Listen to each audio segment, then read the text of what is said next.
Hello, ladies and gentlemen. You are chosen because you're deep, not weak. That sentence alone has the power to shift your entire narrative if you let it. For a long time, you may have believed that what happened to you, being caught in the emotional hurricane of someone else's dysfunction, was a reflection of your own shortcomings. Maybe you told yourself, I should have known better, I should have left sooner, I shouldn't have fallen for it. But what if the truth is something else entirely? What if the very qualities that made you susceptible to manipulation were actually the most sacred parts of you? People with depth tend to see the best in others. They extend grace, sometimes longer than they should. They assume the best intentions, they forgive easily, and they listen deeply. They feel with their whole hearts. And when you feel that deeply, when you're wired for connection, it's easy to mistake someone else's craving for control as a cry for help. It's easy to confuse dysfunction for vulnerability. And it's heartbreakingly easy to try to fix, to stay, to rescue. But here's the truth no one tells you at the beginning. People who manipulate and control are not looking for equals. They're looking for mirrors. Someone who reflects their greatness back to them without demanding accountability. And they often find these mirrors in people like you. People who are emotionally intelligent, compassionate, and invested in growth. You weren't chosen because you lacked strength. You were chosen because you had it in abundance, just not yet directed toward yourself. There is no shame in being open-hearted. But if no one ever taught you that your empathy needed boundaries or that your compassion wasn't an unlimited resource, then of course you'd offer too much. Of course you'd believe their pain meant they deserved your healing. But healing never works that way. Love doesn't fix people who refuse to see they're broken. And your soul wasn't meant to be a repair shop for someone else's unexamined wounds. Still, you stayed. Maybe because you remembered their story and rationalized their actions. Maybe because you thought, if I can love them hard enough, they'll change. Or maybe because every time you considered leaving, they reminded you of just enough hope to make staying feel like the noble thing. But eventually, something inside you broke, and not in the way they said it would. Not because you were too sensitive or too emotional or too much. It broke because you finally realized you were sacrificing your peace just to maintain their comfort. And that's when everything changes. That's when the narrative begins to rewrite itself. You begin to understand that what felt like weakness was really you being strong in the wrong direction. That your loyalty isn't a flaw, it just needs to be earned. That your ability to love deeply isn't something to be ashamed of, it's just something that requires discernment. You learn that boundaries aren't walls to keep people out, they're the lines that keep you intact. This wasn't punishment, this wasn't a sign that you're broken or that you attract toxicity, it was an awakening. You were placed in that relationship to understand the sacredness of your own energy, to learn the difference between giving love and abandoning yourself. You were meant to learn where you end and someone else begins, and that the cost of peace should never be your own voice. So yes, it hurts deeply. And yes, it can feel like betrayal by them and sometimes even by yourself. But grief is honest, and from that honesty, something fierce begins to grow. The kind of clarity that doesn't scream or blame, but simply refuses to participate in its own erasure. The kind of strength that no longer needs to prove itself through sacrifice. You start to trust your gut again. You start to understand your worth, not in spite of what happened, but because you lived through it and came out knowing more about yourself than you ever would have otherwise. You were chosen because you are deep, not weak. And that depth is your gift, your power, and your responsibility. Don't silence it. Don't shrink it, just guard it fiercely and give it only where it's met with truth, honor, and equal courage. Would you like the next keynote expanded as well? Your boundaries were a lesson you were meant to learn, not as punishment and not because you failed, but because somewhere along the way you were taught that love meant giving more than you had, saying yes when you meant no, and tolerating what hurt just to keep the peace. And that kind of lesson doesn't come in a textbook. It comes through fire. It comes through people who press and test and take until you have no choice but to ask yourself the hardest question of all. Where do I end and where do they begin? In relationships where one person dominates the space with their needs, their moods, their control, boundaries don't just get ignored, they get erased. Slowly, subtly, they convince you that their reactions are your responsibility. Their unhappiness becomes your failure. Their silence becomes your punishment. And somewhere in all of that confusion, you stop protecting your own energy. You stop asking yourself what you want. You learn to anticipate them instead of listening to yourself. And that is the moment the boundary lesson begins. Not with clarity, but with the ache of losing yourself peacefully. It's easy to look back and think, I should have said no sooner. I should have stood up for myself. I should have left. But guilt is not the teacher here. Awareness is. You didn't fail because your boundaries were tested. You grew because you finally realized they existed. That's the shift. That's where the power begins to return. Because when you begin to see how often you've been bending yourself into shapes that weren't yours, you also begin to remember what it feels like to stand up straight again. Learning boundaries doesn't always look like drawing a clean line and walking away. Sometimes it starts with tiny decisions. It starts with, I don't have to answer this text right now. It starts with, no, I don't feel like explaining myself today. It starts with, I am allowed to take up space even if it makes someone else uncomfortable. These are not acts of rebellion. They're acts of remembering, acts of reclamation, and they're rarely easy, especially when you've been conditioned to believe that being kind means being available at all times. Especially when someone has trained you to doubt your own instincts. You'll question yourself. You'll second guess your right to take care of your needs. And if you're like most of us, you'll feel guilty for finally choosing yourself. But here's the hard truth wrapped in love. If you weren't taught how to have boundaries, then you were almost certainly taught how to abandon yourself. So when you start to reclaim your time, your voice, your energy, it will feel like selfishness. It will feel like rejection. It might even feel like loss. That's normal. That's the shedding of old patterns. That's the discomfort of growth. It's also where your power begins to surface, not the loud, aggressive kind, but the quiet kind. The kind that doesn't need to explain or convince. The kind that walks away from manipulation without making a scene.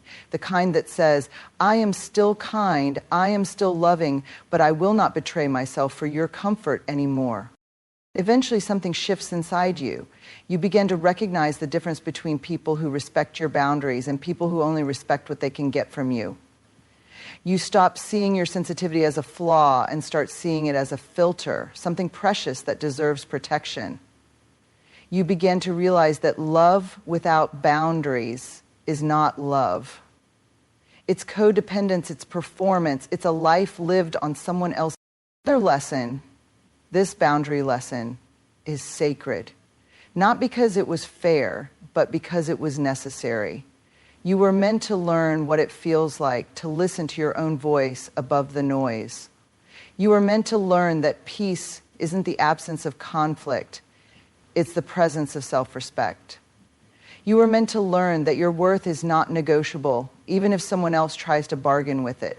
So, no, you weren't broken because your boundaries were once weak. You were simply waiting for the moment when you'd be ready to stop shrinking and start showing up for yourself.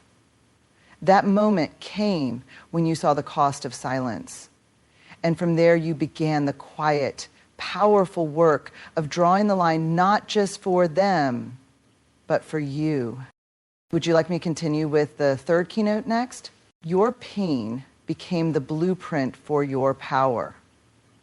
Not in the moment it happened, not in the breaking, the unraveling, the confusion, but in the aftermath, when you chose to face the truth instead of running from it.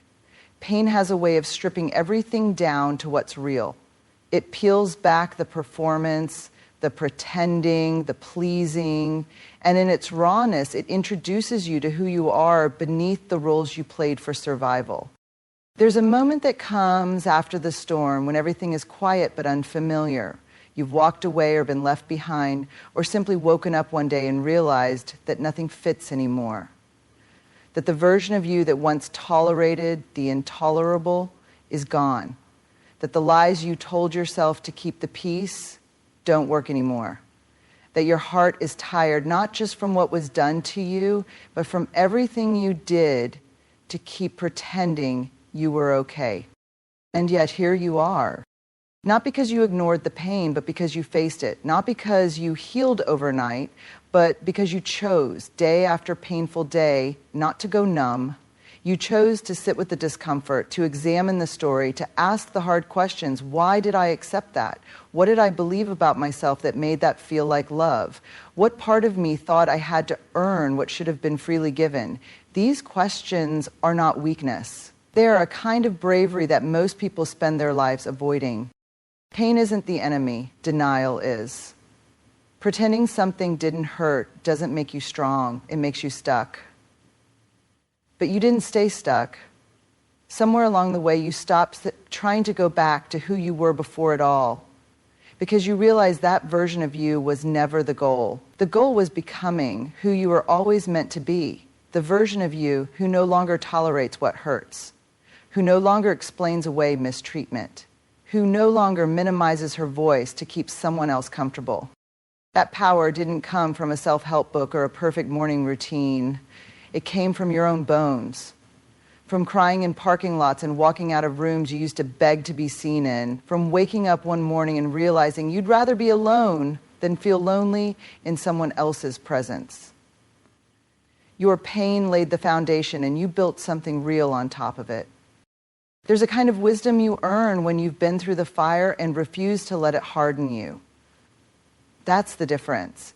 You didn't become bitter. You became better at knowing what's worth your time. You don't lose your softness. You just stop offering it to people who see it as an invitation to take. You still have your empathy, your love, your warmth, but now you hold it differently.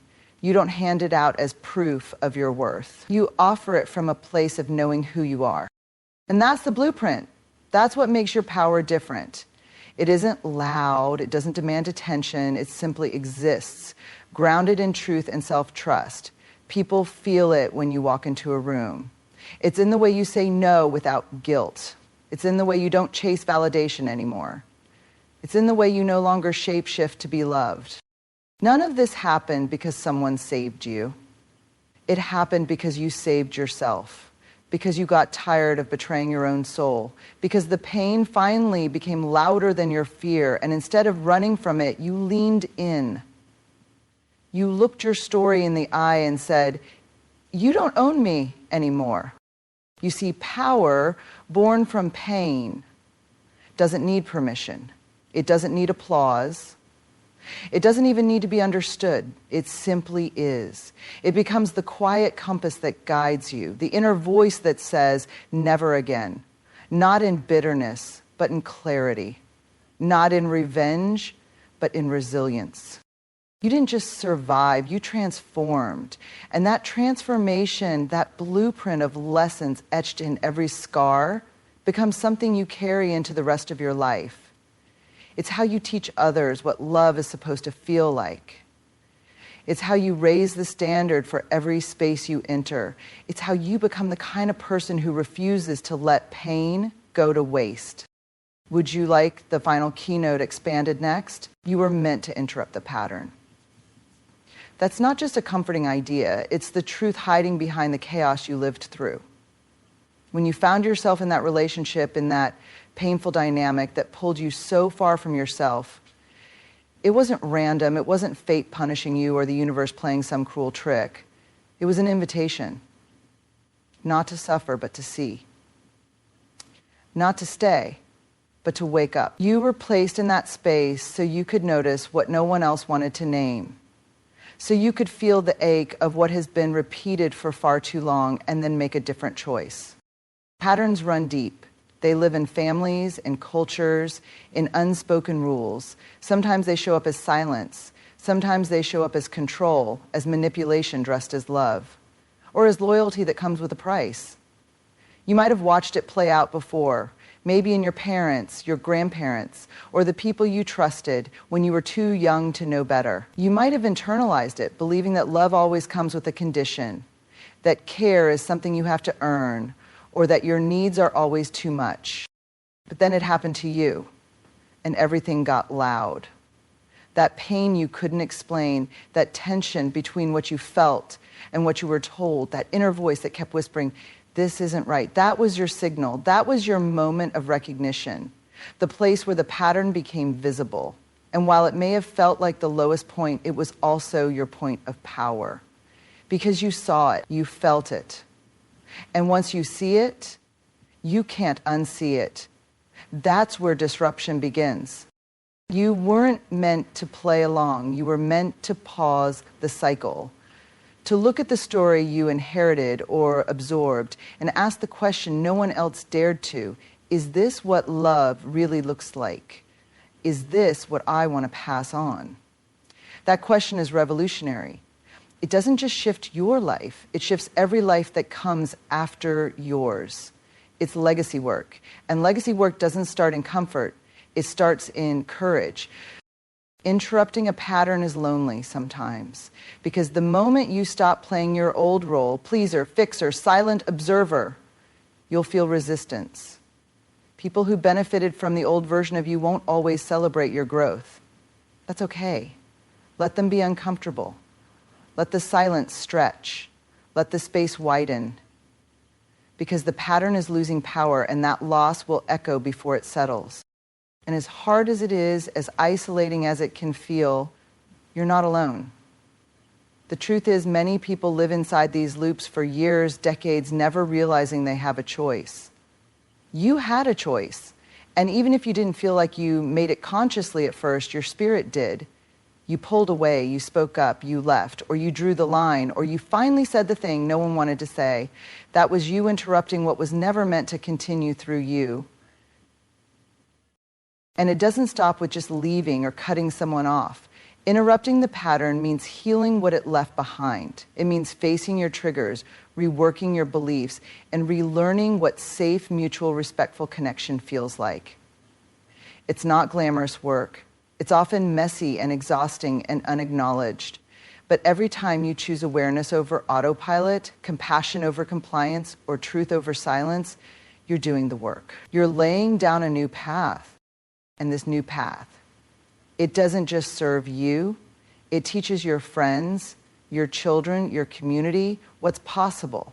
It shows them what self-trust looks like, what emotional responsibility looks like, what boundaries that don't need justification look like. It gives people permission to choose something better because they saw you do it first.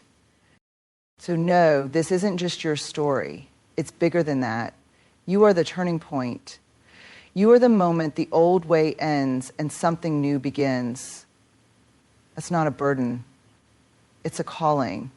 And no matter how painful or unfair the journey has been, that role is sacred.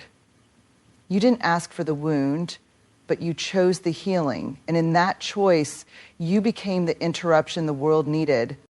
Would you like help turning all 4 keynote expansions into a full speech?